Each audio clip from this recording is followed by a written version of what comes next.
अस्सलाम वालेकुम नाज़रीन, मैं हूं आसिफ जट। एक खबर गर्दिश कर रही है कि दो पाकिस्तानी टाइटैनिक जहाज को देखने के लिए आबदोज की मदद से समंदर की गहराइयों में जाते हैं और लौट कर वापस नहीं आते। इंतहाई दिलचस्प हकाइक हैं, वीडियो में जुड़े रहिएगा। तो ये दो पाकिस्तानी जो गए हैं जनाब शहजादा दाऊद साहब और उनके बेटे सलमान, जो कि एंगरो के मालिक हैं, ये टाइटैनिक को देखने के लिए समंदर की गहराइयों में जाते हैं। टाइटैनिक जहाज जब डूबा था ना जी, उसके बाद कोई एज सच वहां पे लोग नहीं जाते थे उसको देखने के लिए। ये सिलसिला तब से शुरू हुआ जब टाइटैनिक पे फिल्म बनी। फिल्म बनने के बाद लोगों में तजस्सुस पैदा हुआ कि हम टाइटैनिक को देखेंगे। एक प्राइवेट कंपनी ने आबदोज बना डाली और उस आबदोज में जो है वो 5 लोग जो हैं वो टाइटैनिक तक पहुंच सकते थे। 8 घंटे का सफर होता है। इसमें एक जो होता है वो उसका पायलट होता है, एक उसके साथ उसका एक्सपर्ट होता है, 3 और लोग मुसाफिर जो हैं वो साथ जा सकते हैं। तो ये 2 पाकिस्तानी थे, एक शहजादा दाऊद साहब और एक उनके बेटे सलमान साहब, जो कि ये एंगरो के मालिक हैं। वो हायर करते हैं इस प्राइवेट आबदोज को और कीमत अदा करते हैं $2.5 लाख, जो पाकिस्तान में तकरीबन 7 से 8 करोड़ रुपया बनता है। और 1 घंटे का आप हिसाब लगा लें, 1 करोड़ रुपया बनता है। और ये नीचे जाते हैं इतवार के दिन, और आबदोज के अंदर 96 घंटे का जो है ऑक्सीजन होता है, लेकिन इसने 8 घंटे में वापस आ जाना होता है। तकरीबन ये 12,500 फीट की गहराई है, वहां पे इन्होंने जाना था, और लेकिन आबदोज वापस नहीं। आज जुमेरात है और आखिरी 1% चांस है कि ये वापस आ जाएंगे। आज नहीं आते तो फिर नहीं आ सकेंगे। उसकी वजह यह है कि जुमेरात तक की उनके पास ऑक्सीजन थी, इसके बाद अब वापसी का चांस मुश्किल हो जाएगा। और मैं अपने अल्लाह ताला से ये दुआ करता हूं कि आखिरी 1% चांस भी जो है उसको मुमकिन बना के और गायब से मदद फरमा के उनको वापस भेजें। लेकिन मेरे कुछ सवालात हैं। लोग ट्रोलिंग कर रहे हैं और लोग ये बात कर रहे हैं कि एक ये आबदोज है जो डूबी है और एक वो तारकीन वतन जो उधर डूबे, इटली में जो तारकीन वतन डूबे और सैकड़ों के हिसाब से वो जो है उनको डबो दिया गया और वो जान अपनी गवा बैठे। उन लोगों से इनका कंपैरिजन किया जा रहा है। तो मैं भी यही सोच रहा था कि वतन में तफरीक कैसी है।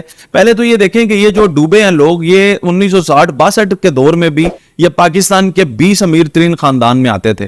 तो जब अल्लाह ताला की जात इतना पैसा दे देती है ना, तो आप देखें शौक भी कैसे कैसे पैदा हो जाते हैं। बहरे ओकियानूस में 12,500 फीट आपने नीचे जाना है और जाके 100 साल पुराने डूबे हुए जहाज को देखना है। 8 घंटे का सफर है, उसमें मेरा ख्याल है हार्डली वो घंटा है कि उसके आसपास घूमेंगे, उसको देख के वापस आ जाएंगे। ये कैसे कैसे शौक अमीरों में पैदा हो जाते हैं, जबकि हमारे गरीब बंदे 500-500 रुपया फैमिली के सारे मेंबर डालते हैं और फिर जाके वो वैगन करवा के मरी घूम के वापस आ जाते हैं।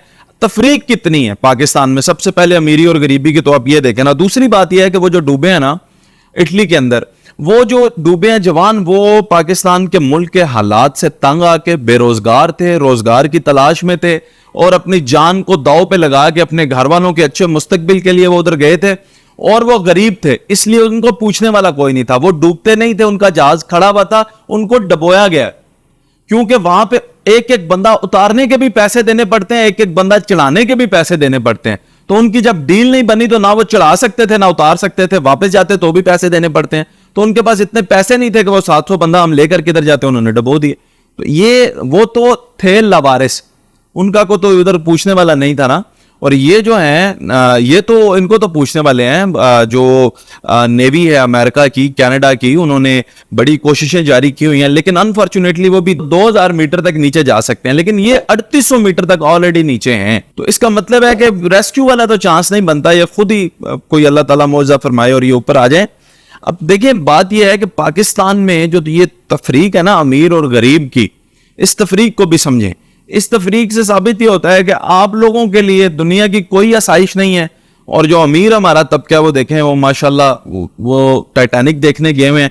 1 घंटे का 1 करोड़ रुपया हजूरे वाला, और यहाँ पे आपको पता है, और 7 घंटों का उन्होंने 7 करोड़, 8 घंटों का 8 करोड़ दिया। एक गरीब आदमी को यकीन माने 8 रोटियां लेनी पड़ जाए ना कटी, तो अपनी जेब पे नजर दौड़ाता है। आपको पता है अगर 10 रोटियां ले जाए आपको 200 रुपया बन जाता है।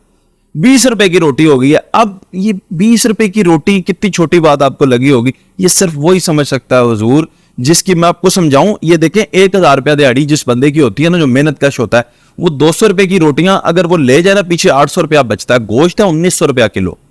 मैंने एक ना मजदूर से पूछा, मैंने कहा यार आपने छोटा गोश्त कब खाया था? उसने कहा ईद पे ही खाया था।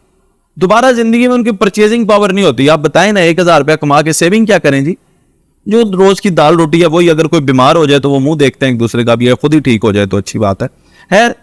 तो इसको उस कश्ती के साथ जिसमें वो परदेसी भाई डूबे हैं जो हुजूल रिस्क के लिए وطن سے باہر جا رہے تھے اس کے ساتھ نہیں ملانا چاہیے. یہ ایک ٹوٹلی ڈفرینٹ کیس ہے. اور آج جمعرات کا دن میرا خیال ہے یہ آخری امید کا دن ہوگا. آپ سب بھی دعا کریں کہ اینگرو کے جو مالک ہیں شہزادہ داؤد اور بیٹا سلمان جو ہیں وہ مل جائیں اور واپس آ جائیں اور اپنے آ کے اپنے وطن میں واپس آئیں, اپنے بیوی بچوں سے والدین سے ملیں اور کوئی جانی نقصان جو ہے وہ نہ ہو. اپنا خیال رکھیے گا. اللہ حافظ.